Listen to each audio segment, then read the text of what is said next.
wound dressing. First, wash my hands, sanitize, wear my gloves.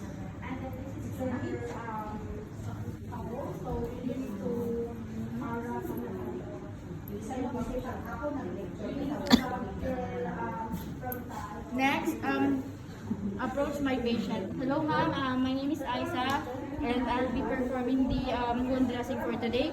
So first I'll be preparing all the things that is needed. Two basin, one is empty and one has cotton balls. A kidney basin.